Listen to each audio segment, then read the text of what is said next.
पवन सुत हनुमान जी महाराज की जय हो। पूज्यपाद श्री बाबा जी महाराज की जय हो। गंगा मैया की जय हो। श्री सद्गुरुदेव की जय हो। सब संतन की जय हो।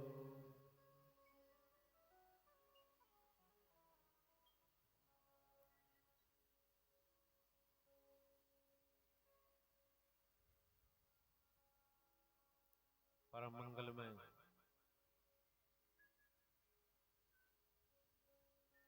नित्य अर्चनीय वंदनीय पूज्यपाद श्री बाबा जी महाराज के पावन सानिध्य में उनकी दिव्य तपस्थली पर आयोजित श्री राम कथा दिव्योत्सव के द्वितीय दिवस के कथा सत्र में आइए दत्त चित्त होकर राम कथा की गंगा में सानंद अवगाहन करें।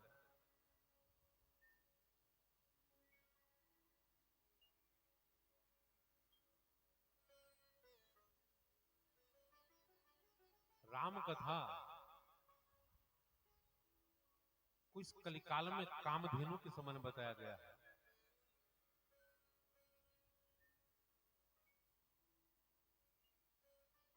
कामधेनु का अर्थ यह है कि जिस कामना को हम करें उस कामना के अनुसार फल देने वाली काम दुहासी। अर्थ ये हुआ कि जिस भाव के साथ हम कथा सुन रहे हैं उस भाव को पुष्ट करने वाली है रामकथा।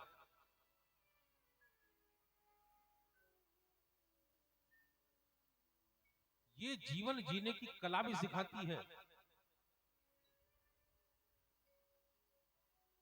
और मरने का विधान भी बताती है। मरने का विधान मतलब ये हुआ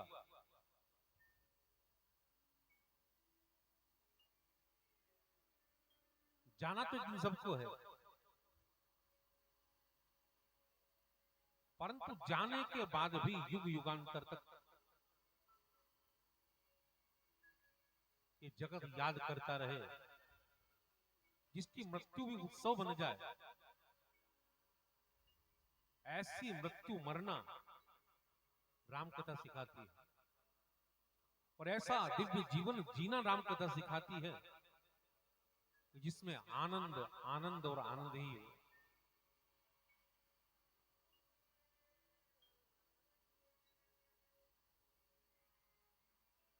श्री रामचरित मानस का शुभारंभ गोस्वामी तुलसीदास जी महाराज करते हैं एक बड़ी विचित्रता के साथ में।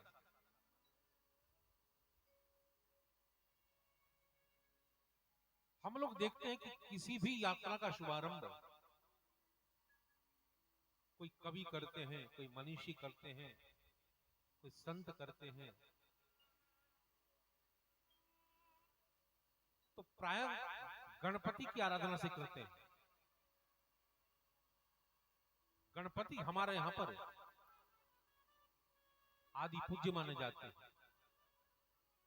हम लोग सबसे पहले किसी भी अनुष्ठान में गणपति की आराधना सबसे पहले करते हैं।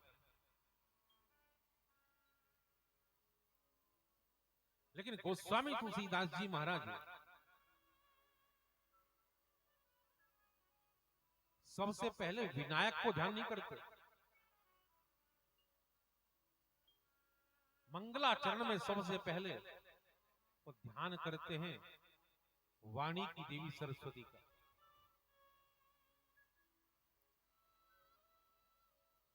वर्णानाम अर्थ संघानाम रसानां छन्दसामपि मंगलानां च कर्तारौ वंदे वाणी विनायकौ। मैं वंदना करता हूं सबसे पहले वाणी की, सरस्वती की ध्यान करता हूं, उसके बाद विनायक का ध्यान किया। वाणी की वंदना सबसे पहले गोस्वामी जी करते हैं, ये बताने के लिए कि जरा माता सरस्वती जी का स्वरूप हम याद करें, उसको चिंतन में लेकर आए, उनका स्वरूप कैसा है। मां शारदा का जो स्वरूप है उसमें हम देखते हैं मां के हाथ में वीणा है, वीणा वादिनी इनको कहा जाता है। उनके स्वरूप को याद करके हम लोग ये चिंतन करें कि वाणी हमें ये बताना चाहती है कि आप लोग ये याद रखो कि हम अपने जीवन वीणा को कैसे बजा रहे हैं।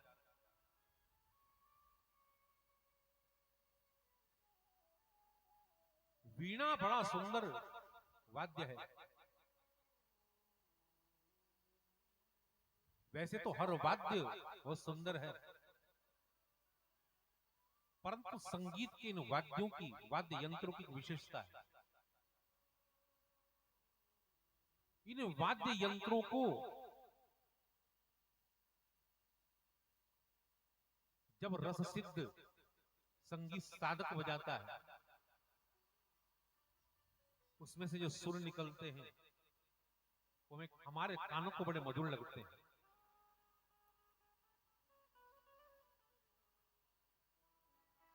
कोई भी साज बज रहा हो, तबला बज रहा हो, हारमोनियम बज रहा हो, सितार बज रहा हो, वीणा बज रही हो, कोई भी साज क्यों ना हो, लेकिन उस साज से निकले हुई जो स्वर होते हैं वो स्वर हमें तभी कर्णप्रिय लगते हैं जो वो किसी संगीत साधक के हाथों से निकलते हैं।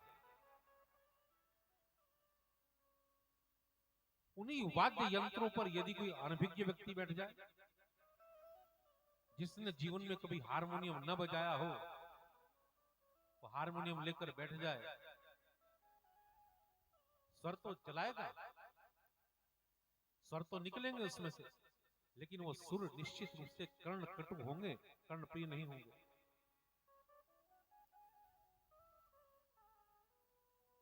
सितार बज रहा हो, सितार से निकलते हुए सुर वही हमारे कानों को प्रिय लगेंगे जब सितार किसी संगीत साधक के हाथों में हो। जिसने कभी जीवन में हाथ में सितार न लिया हो, जो सरगम की पद्धति को न जानता हो, गुरु के चरणों में बैठकर जिसने कभी संगीत का अभ्यास न किया हो, वो यदि सितार को बजाना शुरू कर दे, स्वर तो निकलेंगे लेकिन वो स्वर्ण कर्ण कटु होंगे, कर्णप्रिय नहीं होंगे। तो वीणा वादिनी हमें बताना चाहती है, इस बात को याद रखो कि आप जीवन वीणा को कैसे बजा रहे हो। ये जीवन भी एक वीणा है, ध्यान रखना। ये जीवन भी एक संगीत है।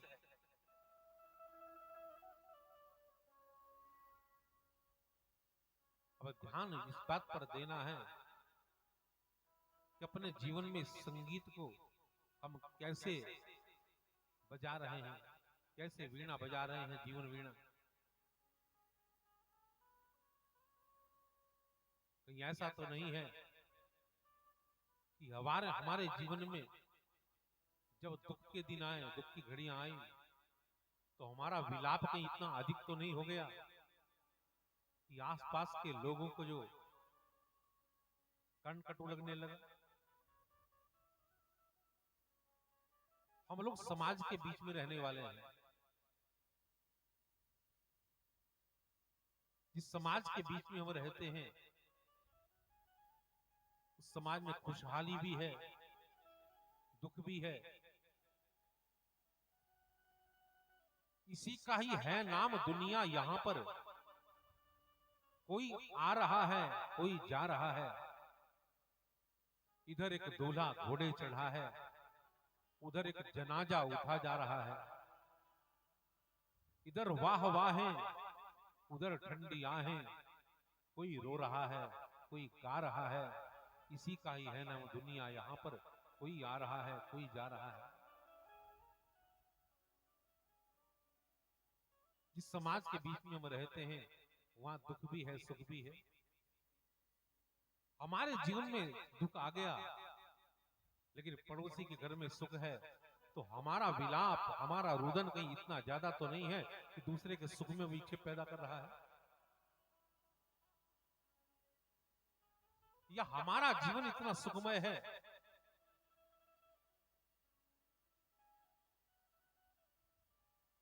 कि सुख के अतिरेक में हम इतने उन्मादी तो नहीं हो गए कि हमारा अट्टहास हमारे पड़ोसी को परेशान करने लगे। यानी हमारे जीवन में सुख हो तो हम इतने उन्मादी न बन जाए कि हमारा अट्टहास सबको कर्णकटु लगने लगे। किसी के घर में दुख है, रो रहा है, विलाप कर रहा है, और हम अट्टहास कर रहे हैं, ऐसा ना हो।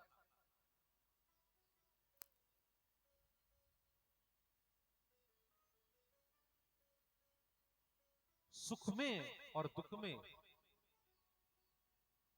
समान रहने की कला वीणा वादिनी सरस्वती बताती है।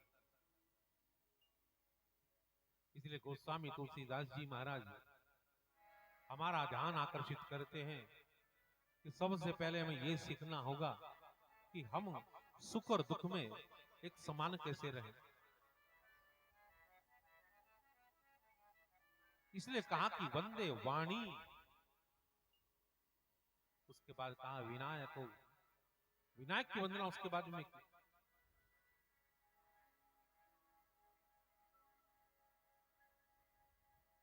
विनायक की वंदना हम करते हैं, विनायक की पूजा हम करते हैं, तो जरा विनायक के स्वरूप का ध्यान करें। विनायक का स्वरूप कैसा है? भगवान गणपति की 4 भुजाओं का वर्णन मिलता है। वरद मुद्रा है गणपति की,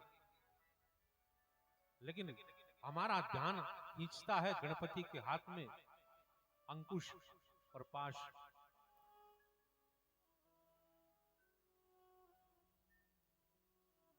हम देखते हैं कि जब हाथी चलता है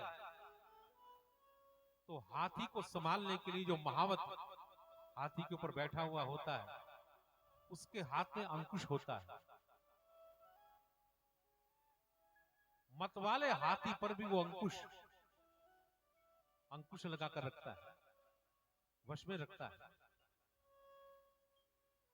लेकिन जरा यहां पर देखें, वहां तो गज के ऊपर बैठा हुआ महावत अपने हाथ में अंकुश लेकर रखता है, लेकिन यहां पर तो गजानन के हाथ में ही अंकुश है।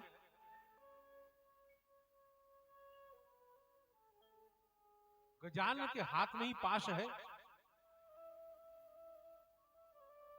गजानन हमें संदेश दे रहे हैं कि कोई दूसरा आकर हमारे ऊपर अंकुश न लगाए, कोई दूसरा आकर हमें प्रताड़ित न करे, कोई दूसरा आकर हमें अनुशासन न सिखाए।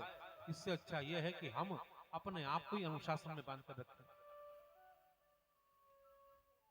कोई दूसरा आकर हमें अंकुश से अपने वश में करने की चेष्टा करे, उससे अच्छा तो यह है कि हम अपने जीवन में स्वयं अनुशासन का अंकुश लगाकर रखें।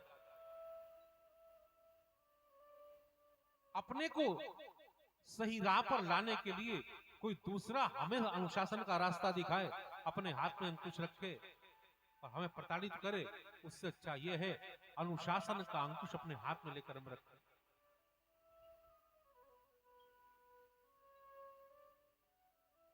गजानन के हाथ का अंकुश इस तरफ इशारा करता है।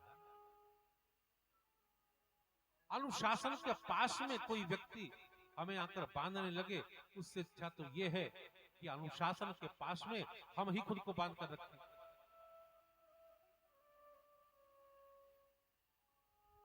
स्वतंत्रता अच्छी होती है, लेकिन स्वच्छंदता अच्छी नहीं होती। तो हम लोग अपने जीवन में स्वतंत्र तो बने, लेकिन स्वच्छंद ना बने। गलत रास्ते पर हम हमारे कदम न जाएं।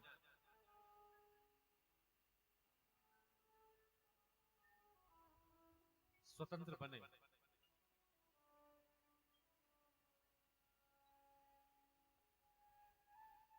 5 तन्मात्राएं हमें प्रकृति ने दी हैं। शब्द, स्पर्श, रूप, रस, गंध। हम ध्यान दें कि इन पांचों का सेवन अपने जीवन में हम कैसे कर रहे हैं। गलत शब्द यदि हम सुन रहे हैं अपने कानों से, तो हम स्वच्छंद हो रहे हैं। गलत स्पर्श यदि हम कर रहे हैं, हम स्वच्छंद हो रहे हैं। गलत देख रही हैं हमारी आंखें, समझो कि हम स्वच्छंद हो रहे हैं। गलत भोजन यदि हम ले रहे हैं, खाने की वस्तुएं तो बहुत हैं, लेकिन न खाने योग्य पदार्थों को यदि हम खा रहे हैं, समझो स्वच्छंद हो रहे हैं। सूंघने के लिए बहुत सारी वस्तुएं हैं, लेकिन हम यदि कुछ गलत सूंघ रहे हैं, समझो स्वच्छंद हो रहे हैं।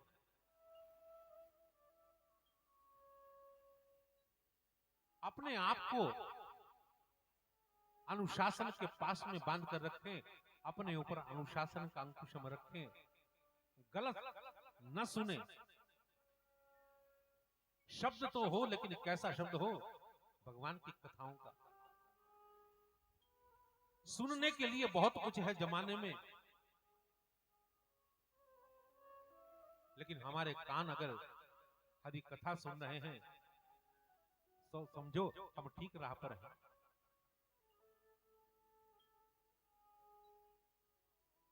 बैठने के लिए कई जगह हैं, लेकिन राम कथा में आकर यदि बैठे हैं, समझो सही राह पकड़कर चल रहे हैं। हमारा चयन ठीक है। गलत स्पर्श हम न करके यदि स्पर्श कर रहे हैं अपने इष्ट देव के चरणों का, हम ठीक राह पर हैं। हमारी आंखें गलत ना देखकर ठीक दर्शन कर रही हैं। अपने ठाकुर का दर्शन अपनी आंखों से हम कर रहे हैं, हम ठीक राह पर हैं। खाने के लिए बहुत कुछ है इस दुनिया में। तामसी पदार्थ भी हैं, रजोगुण से संपन्न पदार्थ भी हैं, और सात्विक आहार भी है। हम यदि सात्विक आहार ले रहे हैं, हम ठीक राह पर हैं। अनुशासन का अंकुश हमने अपने ऊपर लगाकर रखा है।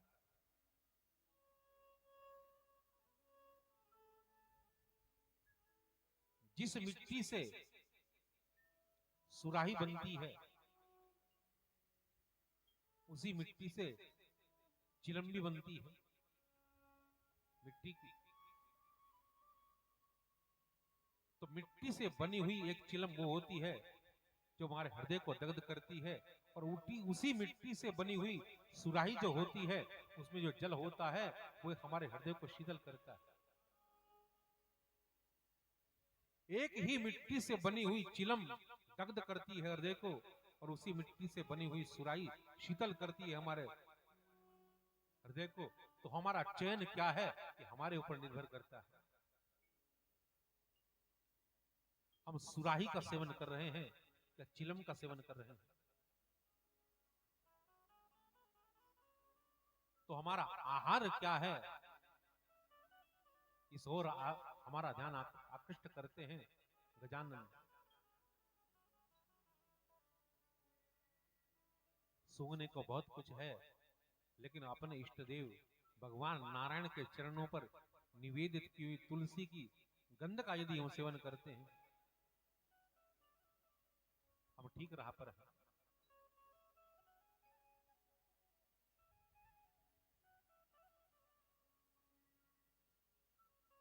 तो वंदे वाणी विनायक,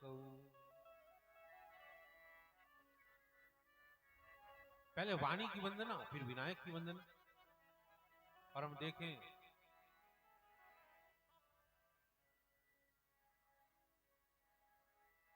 गोस्वामी जी क्या कह रहे हैं शुभारंभ करते हुए ग्रंथ का। वर्णानामर्थ संघानाम रसानाम छंदसामपि। आप जरा ध्यान दें, अर्थ जो होता है वो शब्द का होता है, लेकिन गोस्वामी जी क्या कह रहे हैं, आपने कभी ध्यान दिया है? वो कह रहे हैं वर्णानाम अर्थ संज्ञानाम। वर्ण कहते हैं अक्षर को, अक्षर का कोई अर्थ थोड़ी होता है, अर्थ होता है शब्द का। लेकिन गोस्वामी जी कह रहे हैं वर्णानाम अर्थ संज्ञानाम। रामचरित मानस ऐसा ग्रंथ है जिसके वर्ण में भी अर्थ छिपा हुआ है। इसका वर्ण एक एक अक्षर भी अर्थों से भरा हुआ है।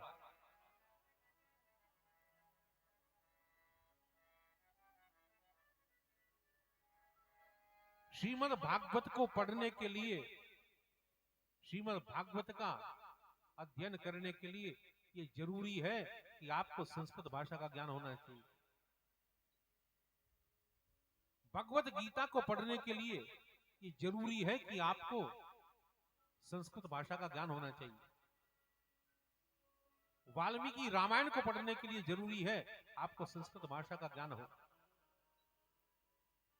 लेकिन रामचरितमानस को खोलकर हम जब पढ़ना शुरू करते हैं तो हम लोग देखते हैं कि जो अनपढ़ व्यक्ति है, जिसने कभी विद्यालय का मुंह नहीं देखा, कोई बड़े भाव से गाता फिरता है मंगल भवन अमंगल हारी, मंगल भवन अमंगल हारी, मंगल भवन अमंगल हारी, मंगल भवन अमंगल हारी।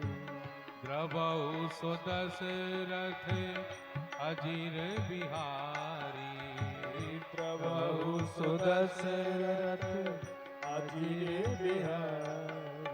द्रवौ सुदशरथ अजीर बिहारी, प्रभु सुदशरथ अजीर बिहारी। उससे पूछा जब इसका अर्थ क्या है, अर्थ ना जानता हो लेकिन इसे गाते गाते बड़ा आनंदित है। गोस्वामी तुलसीदास जी महाराज वर्ण से ही अर्थ निकाल देते हैं। कई चौपाइयां ऐसी हैं रामचरितमानस में जहां पर हमें शब्द और अर्थ में जाने की जरूरत ही नहीं है। भगवती जानकी जी जिस समय पुष्प वाटिका में प्रवेश करती हैं, गोस्वामी तुलसीदास जी महाराज वहां पर चौपाई लिखते हैं कंकण किंकिणी नूपुर धुनि सुनी। तो ऐसा लगता है जब कोई इस चौपाई को बोलता है कि मानो वास्तव में नूपुर बज रहे हैं।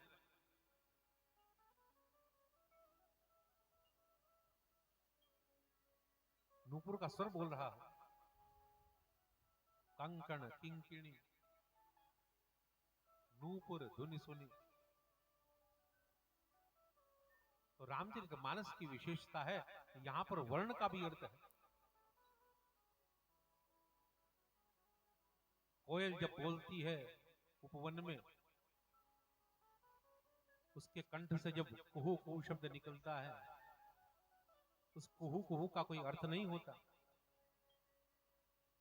लेकिन वो कुहू कुहू इतनी कर्णप्रिय होती है, हम लोग आत्मविभोर हो जाते हैं उस वर्ण को सुनकर, उस अक्षर को सुनकर, उस नाद को सुनकर। तो रामचरितमानस अपने आप में ऐसा ही काव्य है जिसमें हमें अर्थ में जाने की जरूरत नहीं है। उसकी जो चौपाइयां हैं, उन चौपाइयों का जो स्वर है, उसका जो गायन है, उसका जो संगीत है, वही हमें आकर्षित कर लेता है।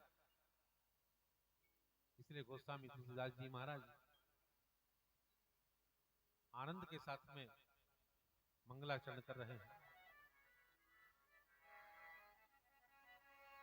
वर्णानामर्थ संगानाम रसानाम छंदसामपि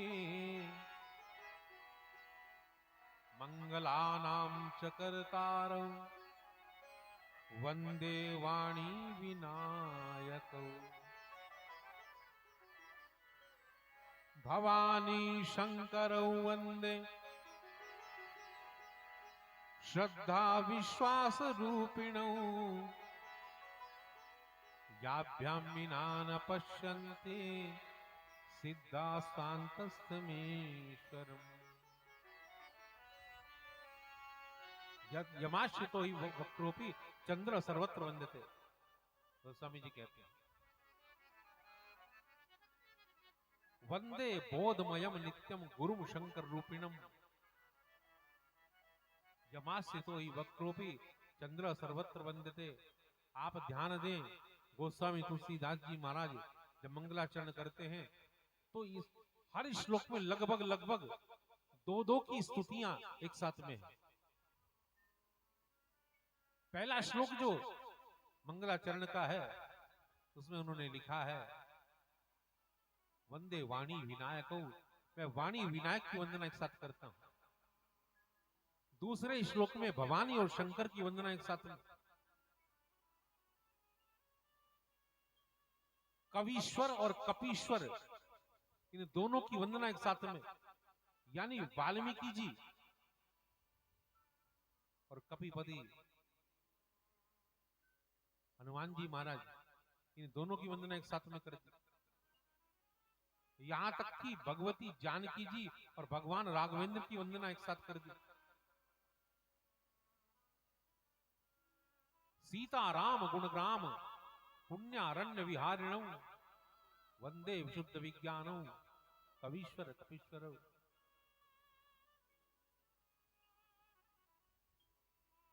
लेकिन एकमात्र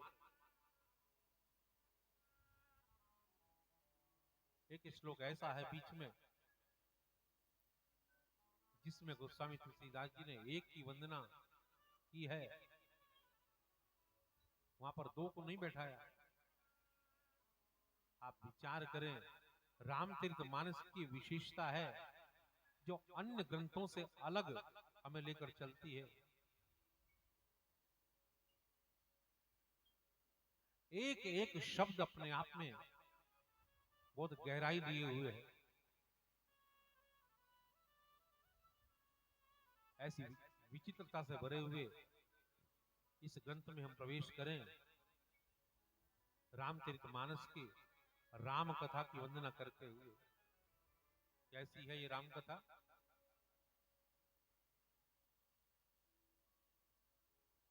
जिसे सुनकर जीवन की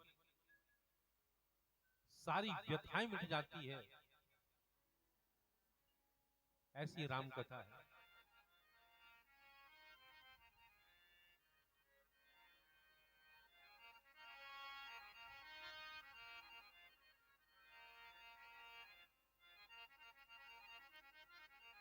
कि राम कथा क्या क्या कर सकती है।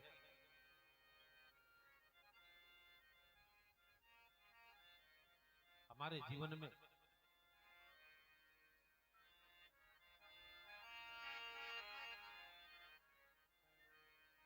भव सागर को जो भाव सागर बना देती है वह है राम कथा। आनंद से जो हमें भर देती है वह है राम कथा। हमारी व्यथा को जो कथा बना देती है वह है राम कथा। जिसे सुन के जीवन की मिटती व्यथा, जिसे सुन के जीवन की मिटती व्यथा, वही है ये रघुवर की पावन कथा, वही है ये रघुवर की पावन कथा, वही है ये रघुवर की पावन कथा, वही है ये रघुबर की पावन कथा, जिसे सुन के जीवन की मिटती व्यथा, जिसे सुन के जीवन की मिटती व्यथा, जिसे सुन के जीवन की मिटती व्यथा, जिसे सुन के जीवन की मिटती व्यथा, वही है ये रघुवर की पावन कथा। जय हो वही है ये रघुबर की पावन कथा।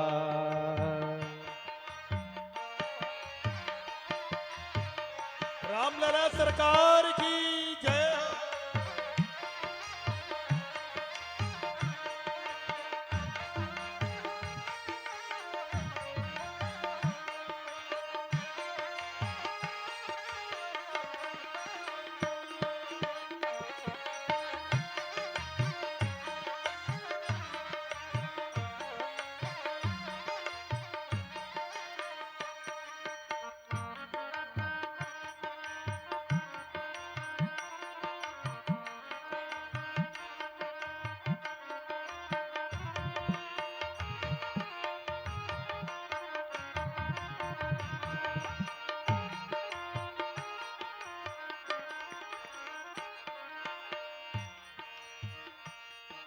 इसे सुन के दुख दूर हो जाएंगे, इसे सुन के दुख दूर हो जाएंगे,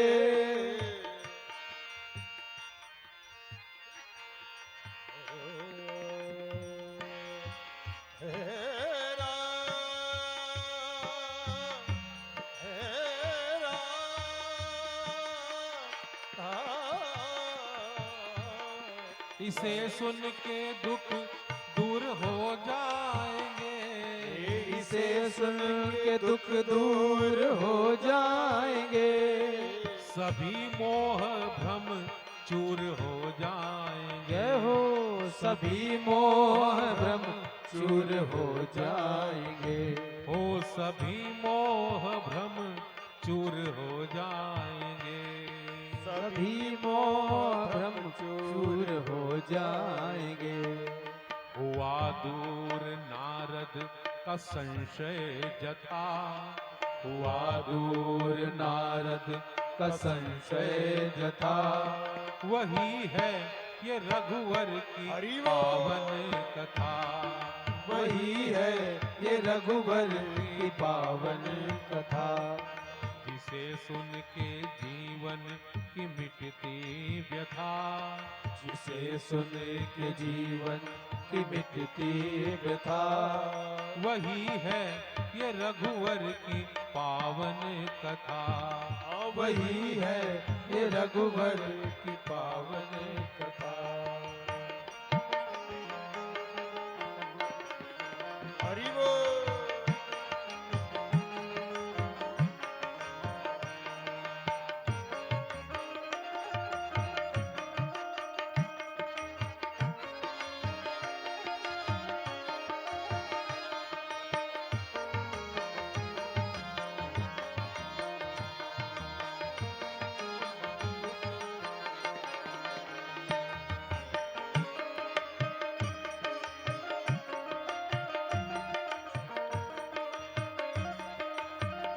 श्री राम।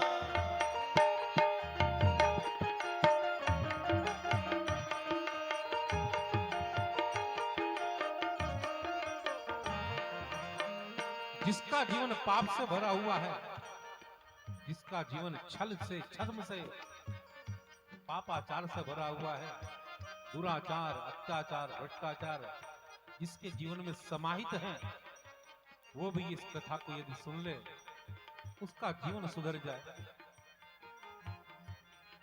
इसे सुन के जीवन सुधर जाएगा। इसे सुन के जीवन सुधर जाएगा। इसे सुन के जीवन सुधर जाएगा।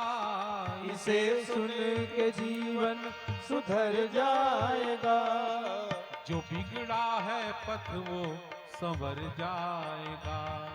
जो बिगड़ा है पथ वो संवर जाएगा। जो बिगड़ा है पथ वो संवर जाएगा। जो बिगड़ा है पथ वो संवर जाएगा। जिसे सुन उमा का गया भ्रम जथा। जिसे सुन उमा का गया भ्रम जथा। वही है ये रघुवर की पावन जय हो वही है ये रघुबर की पावन कथा। जिसे सुन के जीवन की मिटती व्यथा। जिसे सुन के जीवन की मिटती व्यथा। वही है ये रघुवर की पावन कथा। जय हो वही है ये रघुबर की पावन कथा।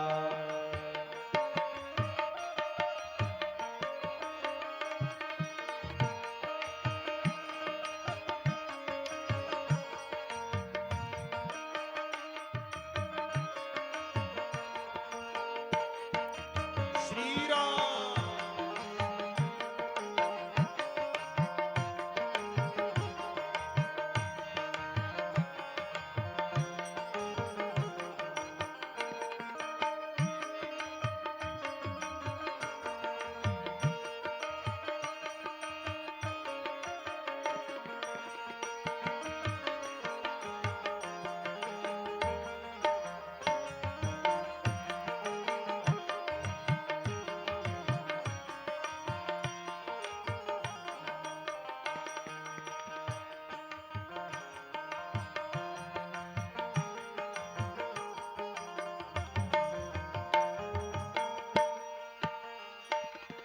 है रस ये कथा जिसने इसको पिया। है रस ये कथा है जिसने पिया। हमारी जितनी भी कथाएं हैं और राम कथा हो या कृष्ण कथा हो, बार बार इसके रचयिताओं ने इसे पीने का निवेदन किया है। इसे सुनना नहीं है, इसे तो पीना है, क्योंकि ये रस है। स्वर्गे सत्येज कैलासे वैकुंठे नास्त्यम रसः अतः पिबन्तु सद्भाग्या मामा मुंचद करहिचित। पीने के लिए बार बार कहा है, तो ये रस है रस ये कथा जिसने इसको पिया। है रस ये कथा जिसने इसको पिया। है जीवन को मस्ती में उसने जिया। है जीवन को मस्ती में उसने जिया। है जीवन को मस्ती में उसने जिया है जीवन को मस्ती में उसने जिया। जिसे सुन गरुड़ का गया भ्रम जथा। जिसे सुन गरुड़ का गया ब्रह्म जथा। है वही है ये रघुवर की पावन कथा। जय हो वही है ये रघुबर की पावन कथा। जिसे सुन के जीवन की मिटती व्यथा। जिसे सुन के जीवन की मिटती व्यथा। वही है ये रघुवर की पावन कथा। ओ वही है ये रघुबर की पावन कथा। वही है ये रघुवर की पावन कथा। ओ वही है ये रघुबर की पावन कथा। ओ वही है ये रघुवर की पावन कथा। ओ वही है ये रघुबर की पावन कथा।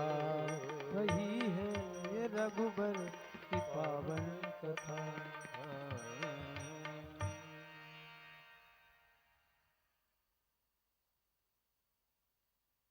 स्वर्गे सत्येज कैलासे वैकुंठे नास्त्यम रसः अतः पिबंत सदभाग्य मामा मुंचद कर हिचित। ये भागवतकार कहते हैं, रामायणकार भी बार बार इस रस को पीने के लिए कहते हैं। और ये पीना क्या है? प्रेम से सुनना ही पीना है। भाव से इस कथा को सुनना, यही पीना है। हम केवल कथा में बैठे, ये तो साधारण बात है।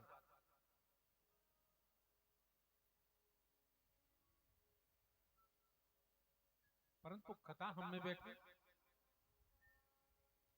यह असाधारण बात है।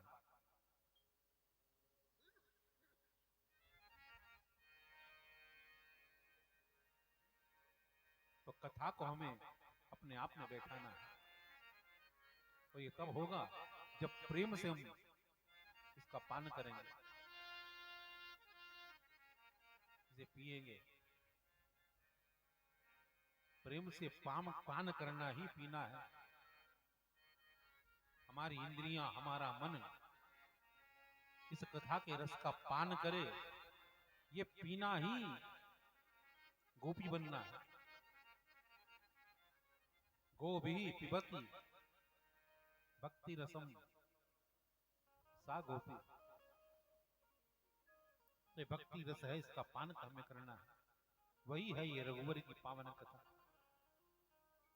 इसका मंगलाचरण जब गोस्वामी जी करते हैं तो ध्यान आकृष्ट करते हैं हमारा कि सबसे पहले मैं उस सम्राट को वंदन करता हूं जिसकी वजह से मैं वास्तव में तुलसीदास बना। और वो सम्राट कौन है? वो सम्राट है गुरु।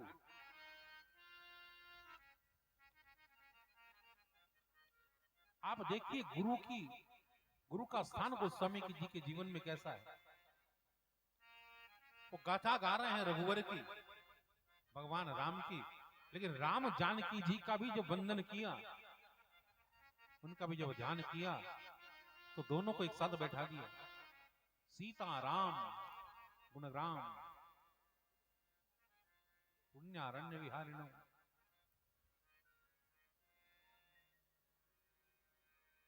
राम भक्त के साथ में वाल्मीकि जी को बैठा दिया। कवीश्वर कपीश्वर, इन दोनों को मैं नमन करता हूं। वाणी और विनायक को एक साथ बैठा दिया। शिव पार्वती को एक साथ बैठा दिया। श्रद्धा विश्वास रूपिणों। लेकिन जिस समय गुरु की वंदना की गोस्वामी जी ने, उस श्लोक में और कोई गुरु के साथ में नहीं है, वहां पर अकेले गुरु को बैठाया मंगलाचरण के बीच में। वंदे बोधमयं नित्यं गुरुं शंकर रूपिणं यमाश्रितो हि वक्रोऽपि चंद्र सर्वत्र वंदते। उन गुरु को मैं वंदन करता हूं जो गुरु मेरे जीवन में शिव स्वरूप है। जैसे भगवान शिव की जटाओं में बैठा हुआ तो चंद्रमा है, टेढ़ा चंद्रमा, वो टेढ़ा चंद्रमा भी वंदनीय हो जाता है। वैसे चेला जो होता है, शिष्य जो होता है, वो कितना टेढ़ा ही क्यों ना हो, लेकिन किसी सदगुरु की शरण में जब वो पहुंच जाता है, वो भी गुरु के संसर्ग में बैठकर वंदनीय हो जाता है। पारस पत्थर जो होता है, उसकी विशेषता होती है कि लोहे को सोना बना देता है। लेकिन पारस पत्थर के संसर्ग में आकर जो लोहा सोना बना है, उसके अंदर ये सामर्थ्य नहीं होती कि वो दूसरे लोहे का स्पर्श करके दूसरे लोहे को भी सोना बना दे। दूसरे लोहे को भी यदि सोना बनना है, उसे भी पारस पत्थर का स्पर्श करना पड़ेगा। पारस से स्पर्श किया हुआ जो लोहा है, सोना बना है, उसमें सामर्थ्य नहीं कि दूसरे लोहे को सोना बना दे। लेकिन गुरुजनों का जो जगत है, वो ऐसा जगत है कि गुरु के सानिध्य में रहकर जो शिष्य गुरु से वंदनीय बना है, शिष्य से गुरु बन गया, उस गुरु के अंदर भी सामर्थ्य आ गई कि दूसरे को भी वो गुरु बना दे। वंदे गुरु परंपराम, गुरु ने शिष्य को अपने सानिध्य में बैठाया, उसको गुरु बना दिया और उसको इतना महिमा मंडित बना दिया, उसने आगे चलकर दूसरे को गुरु बना दिया। गुरु के सानिध्य में जो शिष्य रहा है वो गुरु बन गया, और गुरु बने हुए शिष्य के सानिध्य में जो शिष्य रहा है वो भी गुरु बन गया, परंपरागत रूप से। ये गुरुजनों की महिमा होती है। और गुरु कोई व्यक्तित्व नहीं है, गुरु एक तत्व का नाम है। गुरु तो एक तटस्थ शब्द है, उदासीन शब्द है, नहीं, गुरु में जब सद शब्द लग जाता है तो सदगुरु हो जाता है और एक तत्व होता है। अंधकार से हमें प्रकाश की ओर ले जाने वाले तत्व का नाम ही गुरु है। गुकारश्चांधकारो हि रुकारस्तेज उच्यते, अज्ञानग्रासकं ब्रह्म गुरुरेव न संशयः। अंधकार से प्रकाश की ओर हमें जो ले जाए उस तत्व का नाम गुरु है। उस गुरु को हम वंदन करते हैं। गोस्वामी जी आरंभ करते हैं, जब गुरु को बीच में बैठाकर मंगलाचरण में ध्यान आकर्षित करते हैं कि गुरु कितना वंदनीय है। और पहली चौपाई में ही गोस्वामी जी वंदन करते हुए कहते हैं, बंदं गुरु पद पदुम परागा, सुरुचि सुबास सरस अनुरागा, अमिय मूरिमय चूरन चारु, समन सकल भवरुज परिवार।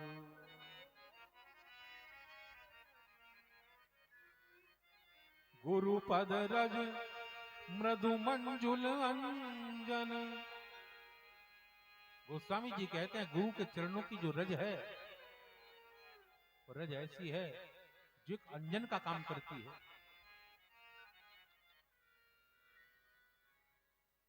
धूल का कोई कण हमारी आंख में चला जाए रास्ते में चलते हुए, तो जब तक वो कण निकल ना जाए आंख से हम लोग स्वस्थ नहीं अपने आप को अनुभव करते।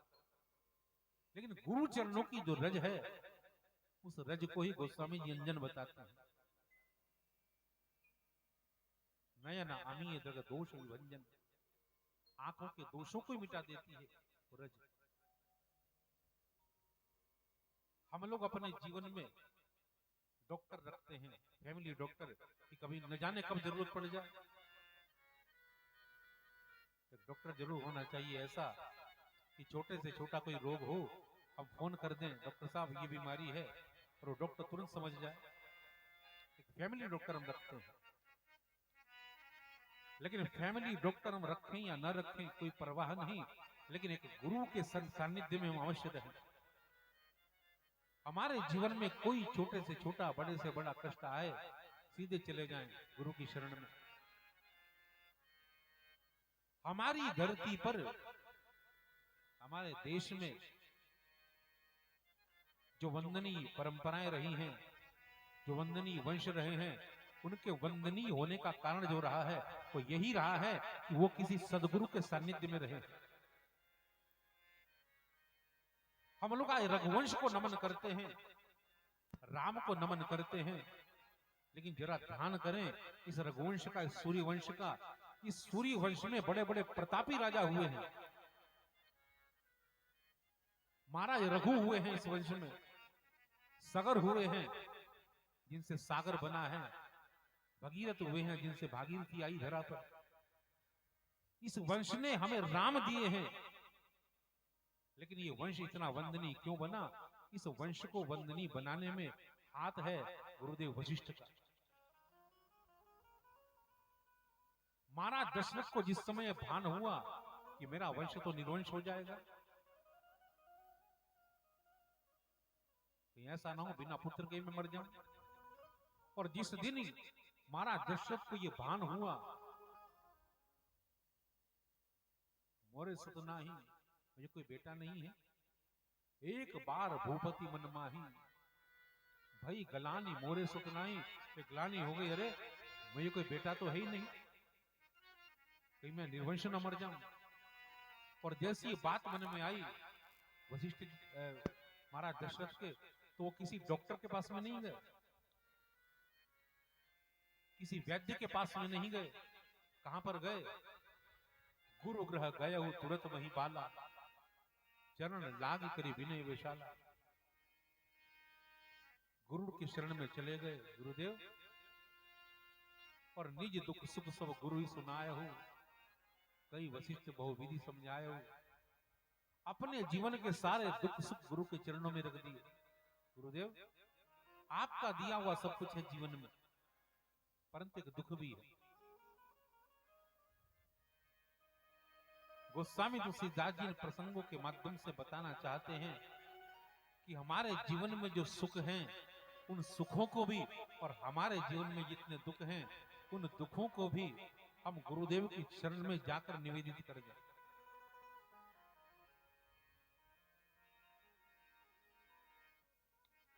तो गुरुदेव निश्चित रूप से हमारे संकटों को निर्मूल कर देते हैं।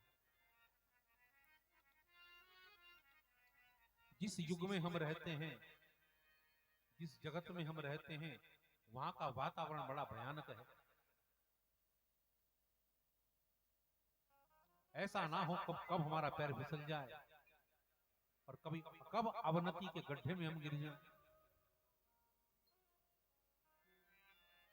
सबसे भयानक होती है कुसंगति, और जिस दिन कुसंगति में हम पड़ जाते हैं, हमारा जीवन पतन का आश्रय ले लेता है। परंतु गुरु यदि जीवन में होते हैं तो तुरंत हाथ पकड़कर संभाल लेते हैं।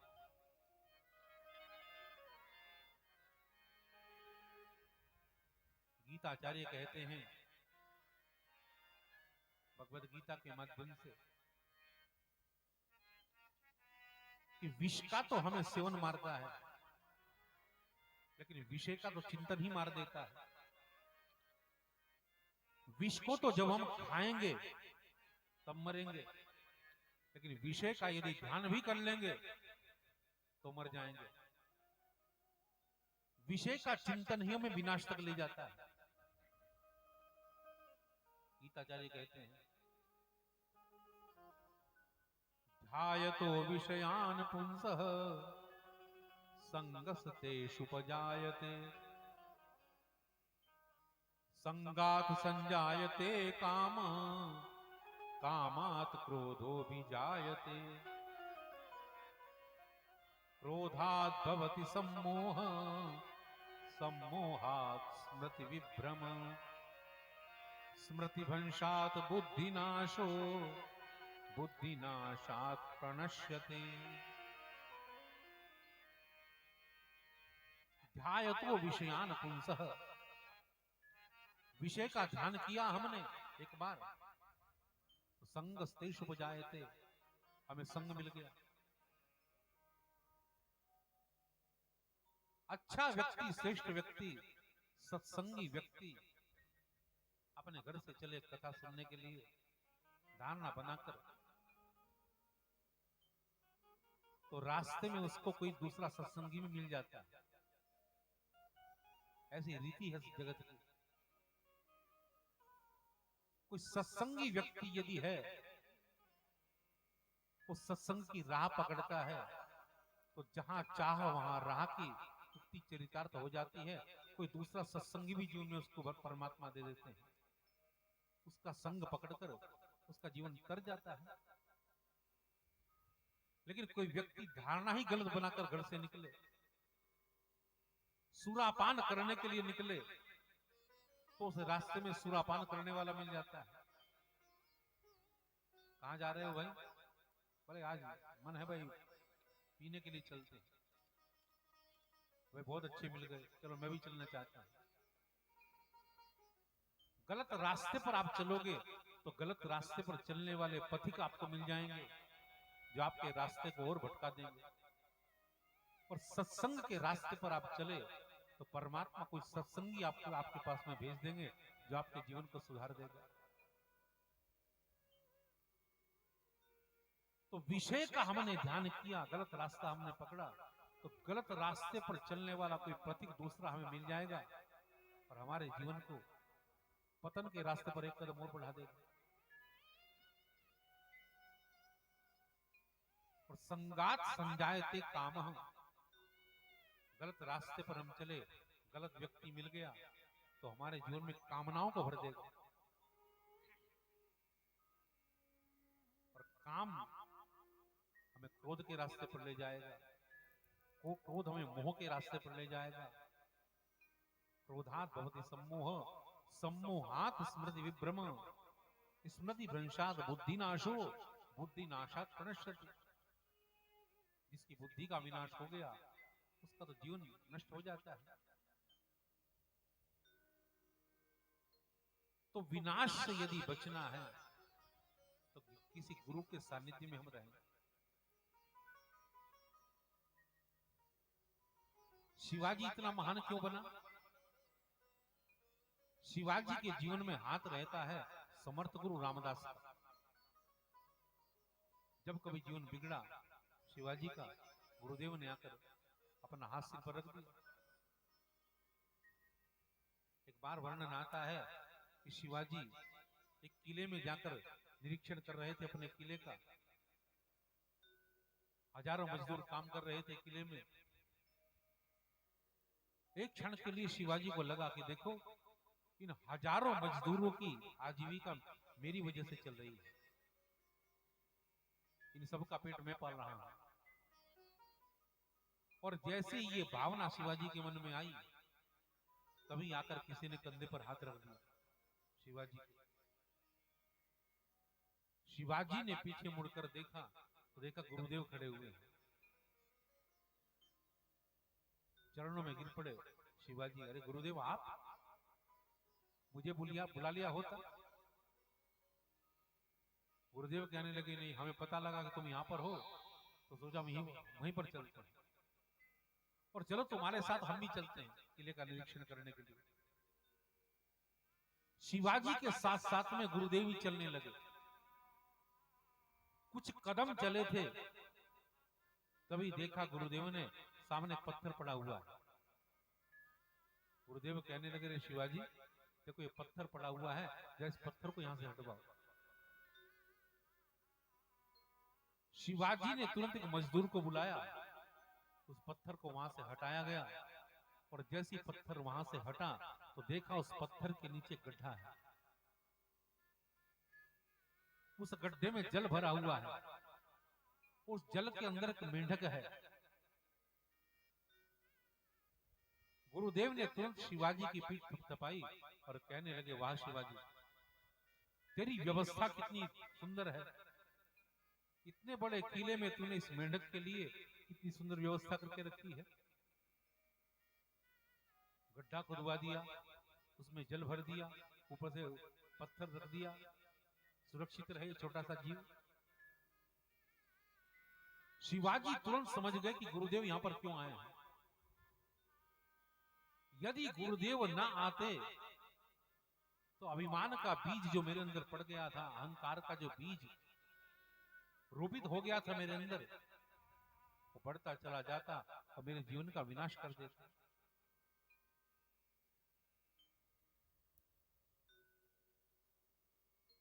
विकार का छोटा सा बीज हमारे अंदर पड़ गया, उसको तुरंत निकालकर न फेंक दिया गया तो वही छोटा सा बीज एक दिन विलासिता का घना वृक्ष बन जाता है, विकार का घना पेड़ बन जाता है, वृक्ष बन जाता है।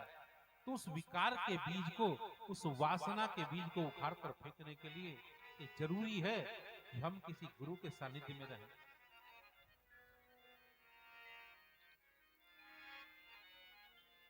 कबीर कहते हैं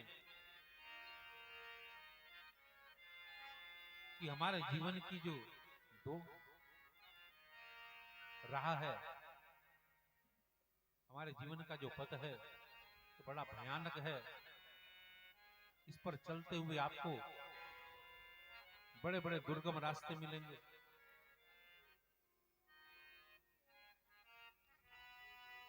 आंधियां मिलेंगी विकार की,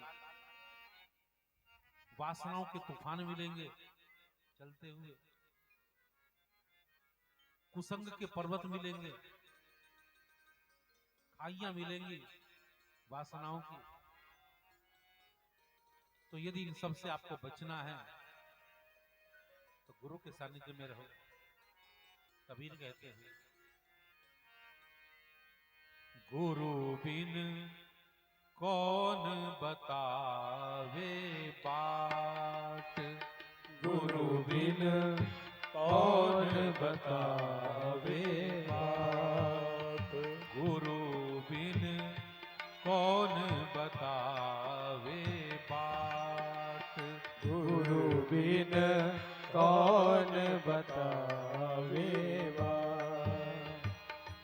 बड़ा विकट यम घाट, गुरु बिन कौन बतावे बात, गुरु बिन कौन बतावे बात।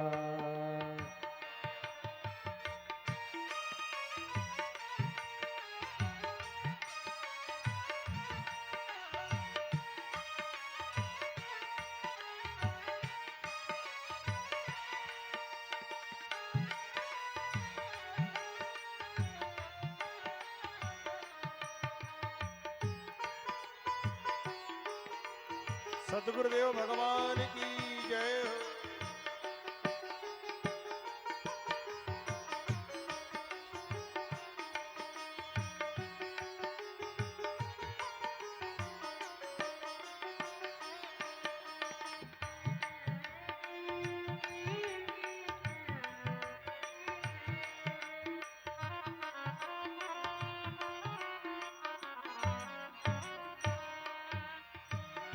कैसा है ये रास्ता? भ्रांति पहाड़ी नदिया बीच में, अहंकार की लाट, भ्रांति पहाड़ी नदिया बीच में, अहंकार की लाट, काम क्रोध दो पर्वत ठाड़े, काम क्रोध दो पर्वत ठाड़े, लोभ चोर संघात, काम क्रोध दो पर्वत ठाड़े, लोभ चोर संघात, काम क्रोध दो पर्वत ठाड़े, काम क्रोध दो पर्वत ठाड़े, लोभ चोर संघात, गुरु बिन कौन बतावे बात, गुरु बिन कौन बतावे बात। बड़ा विकट यम घाट, गुरु बिन कौन बतावे बात, गुरु बिन कौन बतावे बात।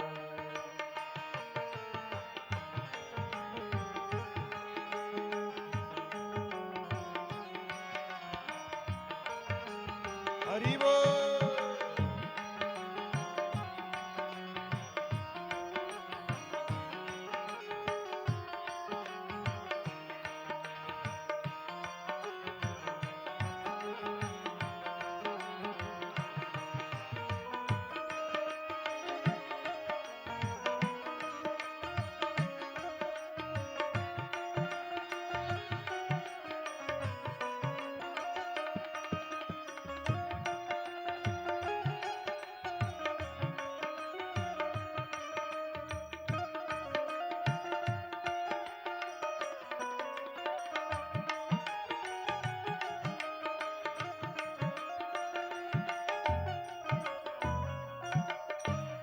हमारे जीवन में केवल आनंद की ही वर्षा नहीं होती, अहंकार की वर्षा भी होती है, विकारों की वर्षा भी होती है, माया की बड़ी बड़ी आंधियां चलती हैं, लोभ के डाकू रास्ते में मिल जाते हैं। इनसे बचना है तो क्या करना है? गुस्सा कबीरदास जी कहते हैं, मद मत्सर का मेघा बरसत, माया पवन बड़ ठाठ। मद मत्सर का मेघा बरसत, माया पवन बड़ ठाठ। कहे कबीर सुनो भाई साधो, कहे कबीर सुनो भाई साधो, क्यों तरना यह घाट। कहे कबीर सुनो भाई साधो, क्यों करना ये घाट। कहे कबीर सुनो भाई साधो, कहे कबीर सुनो भाई साधो, क्यों करना यह घाट। गुरु बिन कौन बतावे बात, गुरु बिन कौन बतावे बात। बड़ा विकट यम घाट। गुरु बिन कौन कौन बतावे बात, गुरु बिन कौन बतावे बात। गुरु बिन कौन बतावे कौन बतावे, कौन बतावे बात।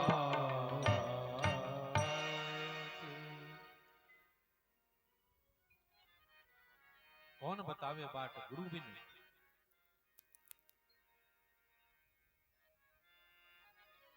आप किसी भी अवस्था में हो, कैसे भी हो, गुरु की शरण में पहुंच जाओ। टेढ़ा चंद्रमा गुरु रूपी शिव के मस्तक पर जब विराजमान हो जाता है, तो शिव के साथ साथ वो भी वंदनीय हो जाता है। तो किसी भी अवस्था में आप हो, गुरु की शरण में चले जाओ, वंदनीय हो जाओ। पूज्यपाद श्री बाबा जी महाराज जीवन मुक्त देहातीत संत हैं, परमहंस हैं, जीवन से ऊपर उठे हुए हैं। उनकी सूक्ष्म सत्ता आज भी यहां पर है। स्थूल रूप में भले ही दिखाई न देते हों, लेकिन सूक्ष्म सत्ता के रूप में आज भी यहां पर विराजमान है। स्थूल सत्ता में जिस समय बाबा जी महाराज थे, जीवन मुक्त होते हुए भी उन्होंने अपने शरण में आए हुए जितने लोग थे उनको व्यवहार भी सिखाया। वो जितने जीवन मुक्त थे, व्यावहारिक भी उतने ही थे। संसार में रहकर व्यावहारिकता का निर्वाह भी पूज्यपाद बाबा जी ने किया और सिखाया।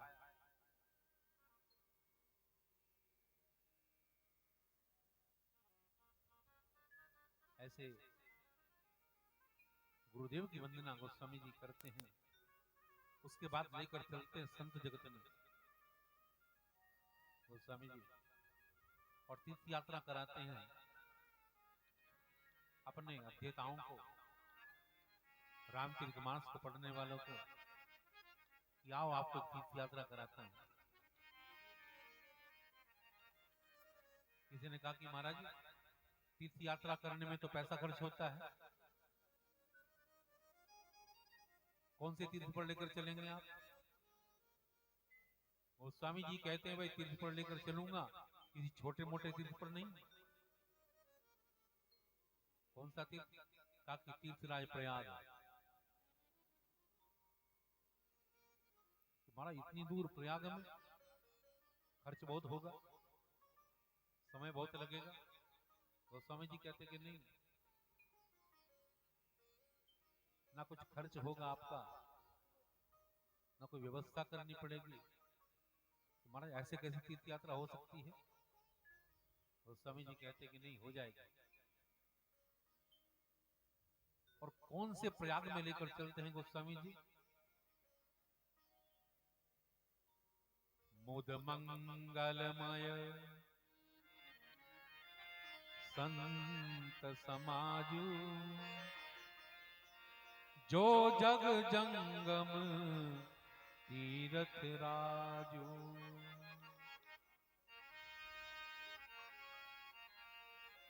संत समाज रूपी तीर्थराज प्रयाग में आपको लेकर चलता हूं। जो चलता फिरता तीर्थराज प्रयाग है, संत समाज। किसी ने कहा कि महाराज हमने तो सुना है प्रयागराज में गंगा जी बहती है और यमुना भी है, वहां तो सरस्वती भी है महाराज। 3 नदियों का संगम वहां पर है प्रयाग में। तो जो प्रयाग जिस प्रयाग में आप लेकर चल रहे हैं, क्या वहां पर भी 3 नदियां हैं? गोस्वामी जी कहते हैं कि हाँ है। कौन सी नदियां हैं? गोस्वामी जी कहते हैं कि राम भगति जहाँ सुर सरी धारा, सरसई ब्रह्म विचार प्रचारा। भगवान राम की जो भक्ति है इस संत समाज में, वही गंगा की धारा है। गंगा की धारा जैसे बड़ी शीतल होती है, निर्मल होती है, वैसी भगवान की भक्ति भी निर्मल होती है, शीतल होती है। एक मंदिर में और गंगा के तट पर बड़ा अंतर होता है। मंदिर में जाने के नियम होते हैं, वहां पर आपको जिस समय भगवान के शयन करने का समय होता है, पुजारी ताला लगा देता है, अभी नहीं जाना है। मंदिर खुलेगा उसके बाद में आपको दर्शन होंगे। अभी भोग लग रहा है ठाकुर जी को, पर्दा पड़ा हुआ है, अभी दर्शन नहीं होंगे।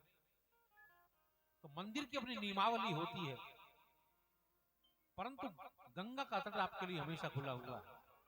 सुबह चले जाओ, दोपहर में चले जाओ, शाम को चले जाओ, गंगा हमेशा कहती है आप आ जाओ। मंदिर में जाने का नियम होता है, आपको स्नान करके जाना पड़ेगा।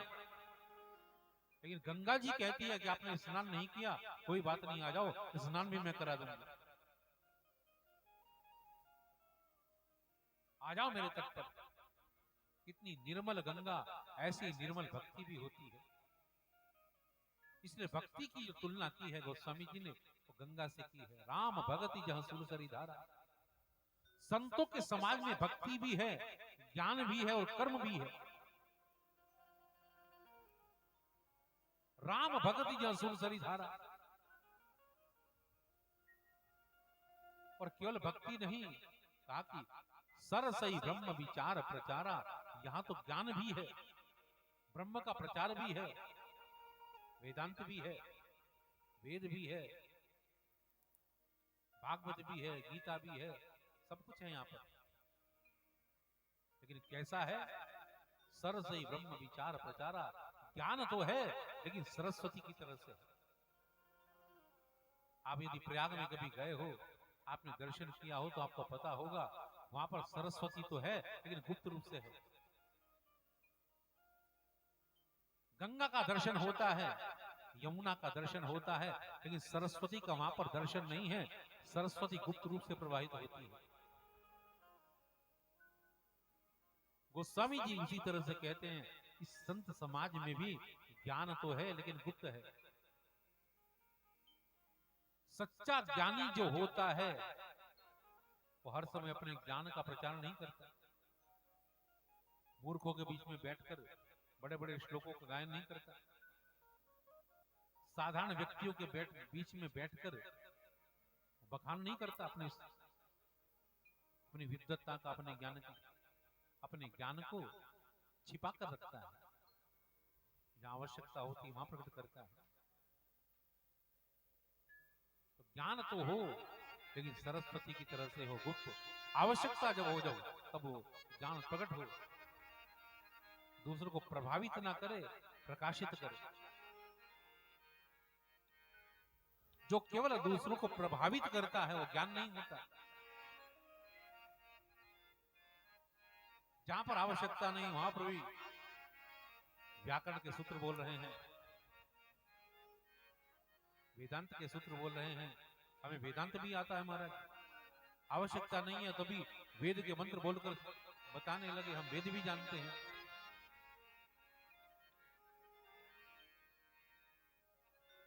अनावश्यक रूप से प्रचार नहीं, प्रकाशित करे, दूसरों को प्रभावित नहीं। एक ज्ञानियों की विशेषता होती है, वो प्रकाशित करते हैं। तो सरसई ब्रह्म विचार प्रचारा, यहां पर कर्म भी है,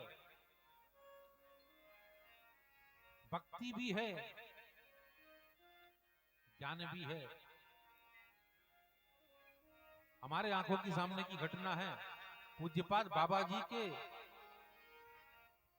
दर्शन करने के लिए एक बड़े उच्च कोटि के संत, एक उच्च कोटि के विद्वान संत चित्रकूट से पधारे हमारे पिताजी के साथ में। हमारे पिताजी लेकर आए, चलो आपको एक उच्च कोटि के परमहंस के दर्शन कराते हैं। वो भी विद्वान संत थे, आज भी हैं। उनको लेकर आए बाबा जी के पास में। वो विद्वान संत आकर बाबा जी के पास में संस्कृत भाषा में बात करने लगे।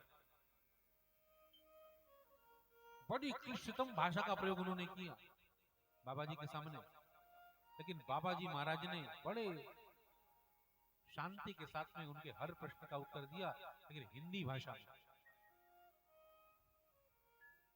सरल भाषा में। वो कहने लगे बाद में चलते हुए, बाबा जी महाराज, मैं देख रहा हूं कि आप संस्कृत भाषा को जानते तो हैं, क्योंकि जिन प्रश्नों को मैंने संस्कृत भाषा में आपके सामने रखा है, आपने उनका उत्तर हिंदी भाषा में दिया है बड़ी सहजता से। तो महाराज, जब संस्कृत भाषा आप जानते हो तो आप बोलते क्यों नहीं? मेरे साथ में वार्तालाप संस्कृत में भी आप कर सकते थे, हिंदी भाषा में आपने बात की।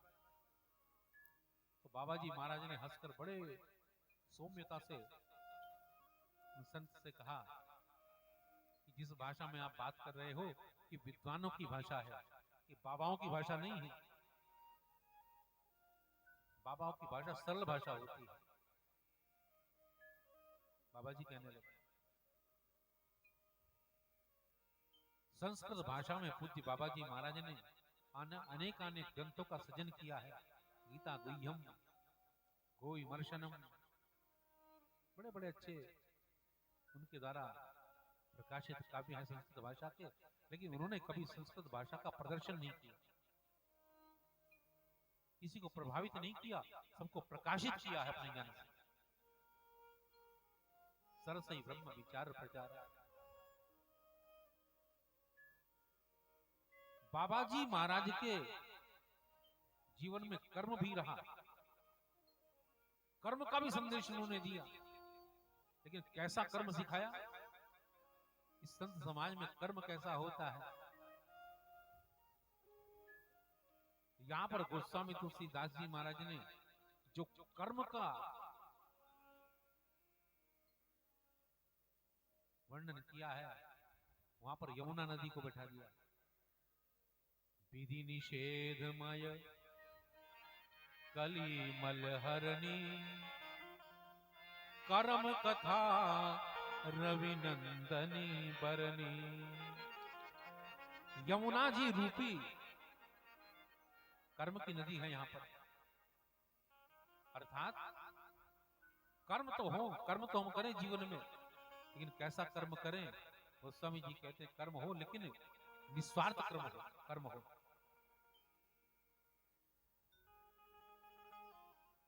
निस्वार्थ का हो कर्म, स्वार्थ बढ़ता ना हो।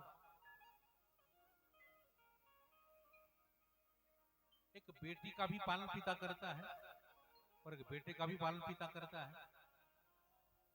लेकिन बेटे को पालते हुए पिता की भावना रहती है, आज मैं अपने बेटे को पाल रहा हूं, तो जब मैं बूढ़ा हो जाऊंगा मेरा बेटा मुझे पालेगा, मेरी सेवा बेटा करेगा। लेकिन बेटी का पालन जब पिता करता है तो पिता को पता होता है कि जब ये बड़ी हो जाएगी, इसकी शादी कर दी जाएगी, ये अपने पति के घर में चली जाएगी और सेवा करेगी अपने सास ससुर की, पति की। तो पिता बेटी का पालन करने में निस्वार्थ रहता है, पढ़ाना लिखाना, बेटी को पालना पोसना, लेकिन वो निस्वार्थ होता है। बेटे को पालने में कोई स्वार्थ छिपा होता है। तो यहाँ पर जो वर्णन किया है बेटे का नहीं किया, गोस्वामी जी ने बेटी का वर्णन किया है। तो ये कौन है बेटी? यमुना। करम कथा रवि नंदनी बरनी, सूर्य की बेटी यमुना। सूर्य का तो बेटा भी है यम, बेटी है यमुना। रवि तनया यमुना नदी। कर्म कथा रवि नंदनी बरनी, कर्म की निस्वार्थता को बताती है यमुना नदी। हम कर्म करें अपने जीवन में, लेकिन वो निस्वार्थ कर्म करें। आप ध्यान देना, आपके जीवन में शायद हमारे आपके जीवन में कोई क्षण ऐसा होता होगा जब हम निस्वार्थ रूप से कर्म करते हैं। हम कथा भी सुनते हैं तो कहीं ना कहीं भाव रहता है, हम हमारे अंदर भक्ति का संचार हो, ज्ञान का संचार हो। कभी भावना रहती है हम संगीत सुनने के लिए आए हैं, संगीत कैसा है, तो कहीं ना कहीं कोई ना कोई उद्देश्य होता है, स्वार्थ होता है। हम कहीं जा रहे हैं तो भी कहीं ना कोई स्वार्थ होता है, कहीं से आ रहे हैं तो भी स्वार्थ होता है, जहां बैठे हुए हैं कोई ना कोई स्वार्थ हमारा होता है। लेकिन गोस्वामी जी कहते हैं कुछ क्षण ऐसे निकालो कि बिल्कुल निस्वार्थ जीवन हो। और कारण हम बैठे हुए आनंद ले रहे हैं, कथा सुने। कथा सुनते हुए कभी कभी ऐसा होता है हमारी आंखों में जल भरा हुआ होता है कथा सुनते हुए, लेकिन हम विश्लेषण करके देखें कि ऐसा तो नहीं कि ये जल इसलिए भरा हुआ है कि कथा में अपना कोई प्रसंग हमें याद आ गया हो, उसने हमें रुला दिया हो। महाराज दशरथ का अवसान हो गया कथा में और हमारी आंखें भर आई, अपने जीवन का कोई प्रसंग याद आ गया। लेकिन नहीं, आंसू तो हो आंखों में, आनंद के आंसू हो, निस्वार्थ आंसू हो, केवल महाराज दशरथ के लिए आंसू हो, आंसू हो केवल राम के लिए आंसू हो, आंसू हो श्री हनुमान जी महाराज के लिए आंसू हो, तब समझो कि निस्वार्थ भाव से कथा सुन रहे हैं। करम कथा रवि नंदनी बरनी।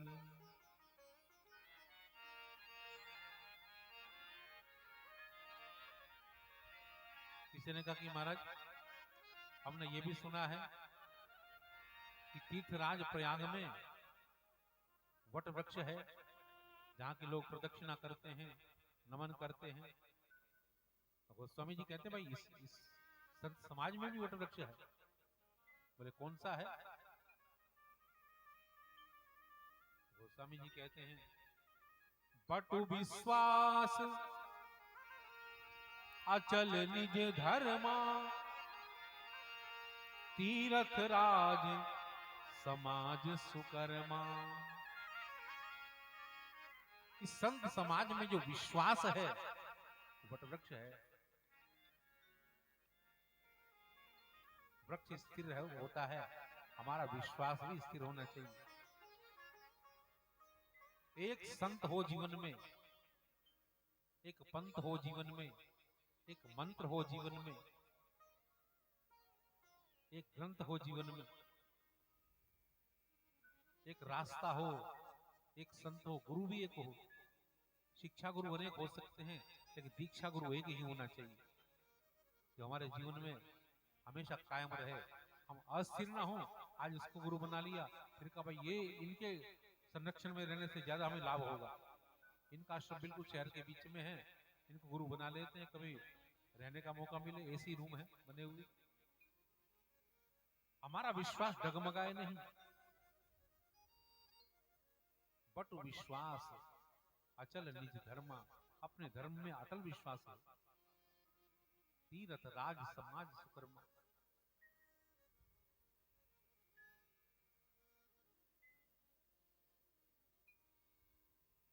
और गोस्वामी जी कहते हैं भाई, अगर आपने उस तीर्थराज प्रयाग की यात्रा की, हो सकता है उस तीर्थ यात्रा का फल आपको मिले कुछ वर्षों के बाद, कुछ महीनों के बाद। लेकिन यदि इस संत समाज रूपी तीर्थ यात्रा का सेवन आपने कर लिया, तो मैं वादा करता हूं, मैं दावा करता हूं, देई सद्य फल प्रकट प्रभाव। ये संत समाज तुरंत फल देने वाला है, तत्काल फल मिलेगा आपको। आज संत शरण में आप चले जाओ, आज ही आपको फल मिलेगा। अकथ अलौकिक तीरथ राव, देई सद्य फल प्रगट प्रभाव। अकथ अलौकिक तीरथ राव, देई सद्य फल प्रगट प्रभाव। तुरंत प्रकट प्रभाव है इस तीर्थ यात्रा का। स्वामी जी कहते हैं तो गुरु वंदना की, संत वंदना की, असंतों की वंदना कर दी गोस्वामी जी ने। बंदौ संत असज्जन चरण, दुख प्रद उभय बीच कछु वर्ण। विचरत एक प्राण हर ले ही, मिलत एक दुख दारुण देही। मैं केवल संतों को ही नमन नहीं करता, असंतों को भी नमन करता हूं। लोग जन्मपत्री जब दिखाते हैं या देखते हैं, तो उसमें जो बुरे ग्रह होते हैं उनकी वंदना ज्यादा करते हैं। ज्योतिषी बताते हैं भाई आपकी कुंडली में राहु बैठा हुआ है, केतु की दशा चल रही है, शनि की दृष्टि पड़ी हुई है, तो इनका उपाय करो। तो लोग बृहस्पति की उपासना करना भूल जाते हैं, सूर्य की उपासना करने भूल जाते हैं, उनका ध्यान आकर्षित हो जाता है शनि राहु केतु पर। तो बुरे ग्रहों को ही पूजना चाहिए। गोस्वामी जी कहते हैं संतों को तो नमन मैं करता हूं, लेकिन असंतों को भी नमन करता हूं। असंत कौन से होते हैं? तो गोस्वामी जी उनके बीच में क्या अंतर है ये बताते हैं। विचरत एक प्राण हर ले ही, एक तो वो होते हैं जो हमसे बिछड़ते हैं तो हमें दुख देते हैं कि जा रहे हैं, इतने दिनों तक हमारे बीच में रहे। और एक दूसरे होते हैं कि मिलत एक दुख दारुण देही, जो मिलते हैं तब दुख देते हैं। तो जो बिछड़ते हुए प्राण हर लेते हैं मैं उनको भी प्रणाम करता हूं, तो जो मिलते हुए दुख देते हैं मैं उनको भी नमन करता हूं। दोनों को नमन करते हैं गोस्वामी जी।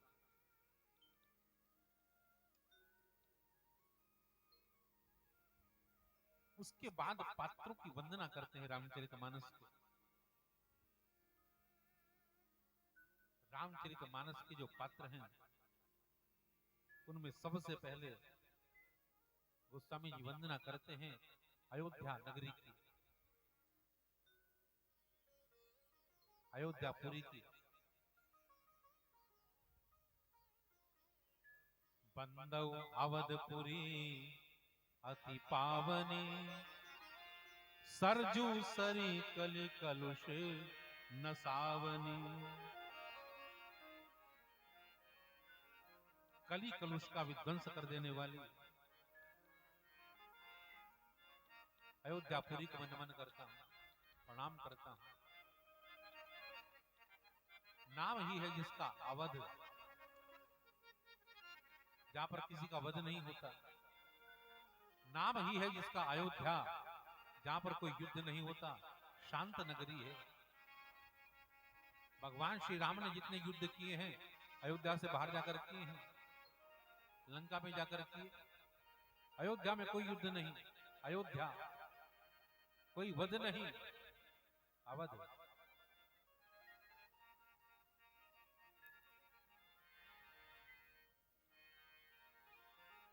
अयोध्या में और लंका में बड़ा ये फर्क है। लंका में बहुत ढूंढने पर एक संत मिला है। कौन मिला? विभीषण। वरना पूरी लंका में कोई सज्जन ही नहीं है। पूरी लंका को छान मारा हनुमान जी महाराज ने, बड़ी मुश्किल से एक सज्जन मिला, विभीषण जी। लेकिन पूरी अयोध्या को छान मारा सरस्वती ने, भाई कोई यहां पर मुझे असज्जन मिल जाए। लेकिन पूरी अयोध्या को छानने के बाद में एक असज्जन मिला, और वो कौन है? मंथरा।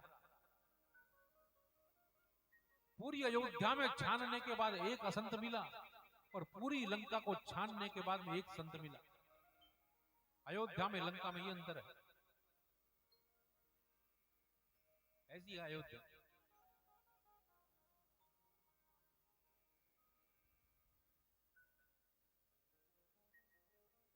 और केवल अयोध्या को ही प्रणाम नहीं किया, अयोध्या में रहने वाले जो यहाँ के परिकर हैं उनको भी नमन किया। प्रणवहु पुर नर नारी बहुरी, ममता जिन पर प्रभु ही न थोरी। अयोध्या में रहने वाले जो लोग हैं उन पर भगवान राम की बड़ी कृपा है। सबका बड़ा पक्ष लेते हैं भगवान जो रहने वाले हैं अयोध्या के। अपनी लीलाओं का संवरण करके भगवान राम जिस समय जाने लगे साकेत धाम की तरफ,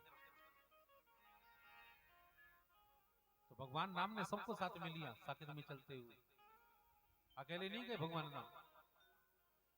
पुष्पक विमान में बैठकर भगवान राम जिस समय साकेत धाम के लिए प्रस्थान कर रहे हैं, तो भगवान राम ने सबको साथ में लिया। हनुमान जी महाराज दूर खड़े हुए थे, उनको ही बुलाया कि भाई हनुमान तुम नहीं चल रहे साथ में, दूर क्यों खड़े हुए हो? तो हनुमान जी कहने लगे नहीं महाराज मुझे यहीं छोड़ दो। कहा कि जीवन भर तुम साथ में रहे और अब अकेले, ऐसा क्यों? हनुमान जी कहने लगे प्रभु आपके साथ जाकर आप तो मिलेंगे लेकिन आपकी कथा नहीं मिलेगी साकेत में, तो धरती पर ही मिलेगी। तो महाराज आपकी कथा मैं सुनता रहूं इसलिए मुझे यहीं पर छोड़ दो। हनुमान जी महाराज को तो धरातल पर ही छोड़ दिया भगवान राम ने, लेकिन वो कहने लगे भाई एक व्यक्ति और है जो नहीं आया अभी तक। ये कौन है महाराज?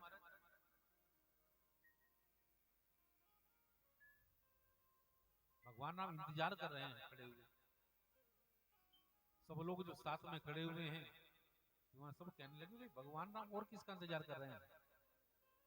जानकी जी पूछने लगी प्रभु सब तो आ गए हैं और कौन बच गया?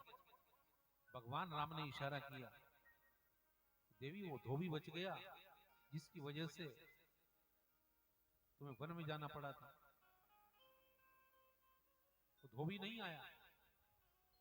ये बात जैसे ही सबने सुनी, जिसने खड़े हुए थे वो सब नीचे उतरने लगे। महाराज अगर वो धोबी आया तो हम आपके साथ में नहीं चलेंगे, या तो धोबी को ही ले जाओ अपने साथ में या हम ही चलेंगे। भगवान राम सोचने लगे कि भाई ये तो बड़ी विडंबना होगा। एक व्यक्ति के लिए सब लोग नीचे उतर गए। अब क्या करें? राम तो मर्यादा पुरुषोत्तम है। अगर धोबी को छोड़ देते हैं तो कलंक लग जाएगा। देखो एक धोबी को छोड़ दिया भगवान ने, बाकी सबको लेकर चले गए। भगवान राम ने युक्ति से काम लिया, सबको बुला लिया, भाई चलो सब आ जाओ। सबको बुला लिया, सबको अपने साथ में साकेत में लेकर चले गए। लेकिन उस धोबी का क्या किया भगवान ने? उसके लिए एक अलग साकेत बना दिया। धोबी को कह दिया भाई कोई बात नहीं, तुम्हारे लिए अलग साकेत मैं बनाता हूं, तुम वहां पर रहो, मैं इधर रहता हूं सबके साथ में। ऐसी मर्यादा भगवान की। सिय निंदक अघ ओग नसाए, लोक बिशोक बनाई बसाए। अलग लोक बना दिया उसके लिए, तुम यहां पर रहो। तो ममता जिन पर प्रभु ही न थोरी।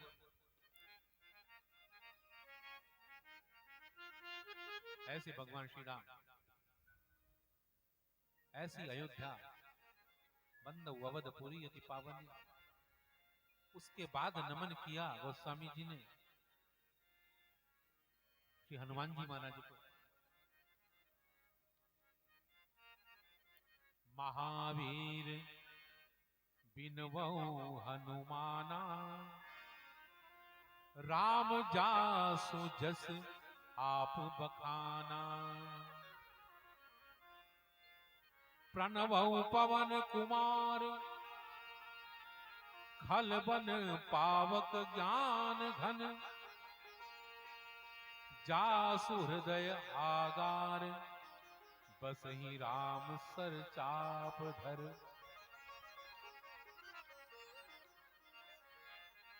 भगवान राम के रहने का सबसे सुंदर ठिकाना कौन सा है?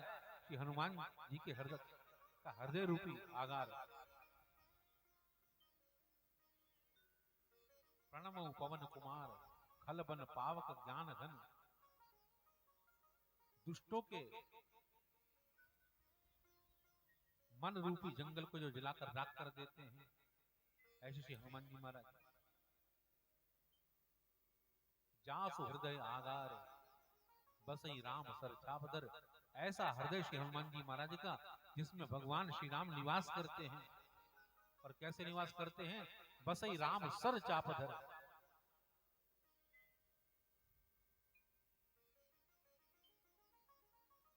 हमारे जो सैनिक होते हैं, जो बॉर्डर पर खड़े होकर, सीमा पर खड़े होकर रक्षा करते हैं हमारी, वो कैसे रहते हैं? अपने हाथ में शस्त्र लेकर। उनके हाथ में शस्त्र रहते हैं, बंदूक रहती है, जो सीमाओं पर खड़े हुए होते हैं। लेकिन वो सैनिक जब अपने घर में जाते हैं, तो जाकर क्या करते हैं? अपने जो अस्त्र शस्त्र होते हैं उनको रख देते हैं। तो श्री हनुमान जी महाराज के हाथ में भी हमेशा धनुष बाण रहता है। लेकिन हनुमान जी के हृदय में जब भगवान राम विराजते हैं, तो कैसे विराजते हैं? बसई राम सर चाप धर, धर कर नीचे रखकर आराम से रहना है। भगवान राम कहने लगे हनुमान जी से, महाराज हनुमान जी, आपके हृदय में आने को तो हम तैयार हैं, लेकिन धनुष बाण है हमारे साथ में, इसको कहां पर रख कर आए? कि महाराज इनको ले आओ, भले रख लेना, लेकिन जरूरत इनकी भी पड़ेगी। बोले जरूरत क्या है? कि महाराज शत्रु केवल बाहर ही नहीं है, शत्रु मन के अंदर भी रहते हैं। धनुष बाण लेकर आप पधारिए, इनको भले ही रख लेना, लेकिन धनुष बाण लेकर पधारिएगा जरूर, क्योंकि मेरे मन में रहने वाले जितने मेरे आंतरिक शत्रु हैं, उनका विनाश कर सकते, उनका विनाश हो सके। तो प्रणवहु पवन कुमार, खल बन पावक ज्ञान घन। जासु हृदय आगार, बसहि राम सर चाप धर। एकमात्र ऐसे भक्त भगवान के, जिन्होंने अपना नाम भी भगवान को अर्पण कर दिया। जितने भक्त हुए हैं, जितने संत हुए हैं, सबका कोई ना कोई नाम तो रहा है, परंतु हनुमान जी महाराज ऐसे भक्त हैं भगवान के, जिनका अपना कोई नाम भी नहीं है। हनुमान जी महाराज के जितने नाम हम लेते हैं अपनी वाणी से, उनके नाम नहीं है, वो सब उनके विशेषण है। उनको हम हनुमान कहते हैं, क्यों? उनकी जो ठोड़ी है वो टेढ़ी है। हनु कहते हैं थोड़ी को, और मान कहते हैं टेढ़ी को। थोड़ी जिनकी टेढ़ी है वो है हनुमान। उनको पवन सुत कहते हैं, पवन के बेटे हैं। पवन तनय कहते हैं, पवन के पुत्र हैं। मारुति नंदन कहते हैं, हवा के बेटे हैं। केसरी नंदन कहते हैं, केसरी के पुत्र हैं। महावीर कहते हैं, परमवीर हैं। उनका नाम क्या है किसी को नहीं पता। तो ऐसे भक्त जिन्होंने अपना नाम भी भगवान को अर्पण कर दिया, अद्वितीय भक्त भगवान के। तो महावीर बिनवऊ हनुमाना, राम जासु जस आप बखाना। ऐसे भक्त भगवान के जिनके यश का वर्णन भगवान राघवेंद्र स्वयं अपनी वाणी से करते हैं। तो श्री हनुमान जी महाराज का वर्णन किया गोस्वामी जी ने। अनेक अनेक पात्रों की वंदना गोस्वामी तुलसीदास जी महाराज कर रहे हैं। आज के सत्र को अभी विराम देंगे। शेष चर्चा शाम 4 बजे से करेंगे। आइए हरिनाम लेते हुए आज के सत्र का विराम करते हैं। बोले सियावर रामचंद्र भगवान की जय हो। पवन सुत हनुमान जी महाराज की जय हो। पूज्यपा श्री बाबा जी महाराज की जय हो। हरे रामा रामा राम सीता राम राम राम। हरे रामा रामा राम सीता राम राम राम। हरे रामा हरि बोल। रामा राम सीता राम राम राम। हरे रामा रामा राम सीता राम राम राम। हरे रामा रामा राम सीता राम राम राम। हरे रामा रामा राम सीता राम राम राम। हरे रामा रामा राम सीता राम राम राम। हरे रामा रामा राम सीता राम राम राम। हरे रामा हरि रामा बोल। राम सीता राम राम। गाइए हरे रामा रामा राम सीता राम राम राम। हरे रामा रामा राम सीता राम राम राम। हरे रामा रामा राम सीता राम राम राम। हरे रामा रामा राम सीता राम राम राम। हरे रामा रामा राम सीता राम राम राम। हरे रामा रामा राम सीता राम राम राम। हरे रामा रामा राम सीता राम राम राम। हरे रामा रामा राम सीता राम राम राम। हरे रामा रामा राम सीता राम राम राम। हरे रामा रामा राम हरि बोल। सीता राम राम राम। हरे रामा रामा राम सीता राम राम राम। हरे रामा रामा राम सीता राम राम राम। हरे रामा रामा राम सीता राम राम राम। हरे रामा रामा राम सीता राम राम राम। हरे रामा रामा राम सीता राम राम राम। सीता राम राम राम सीता राम राम राम। सीता राम राम बोले सियावर रामचंद्र भगवान भगवान की पवन सुत हनुमान जी महाराज की जय हो। पूज्यपा श्री बाबा जी महाराज की जय हो। गंगा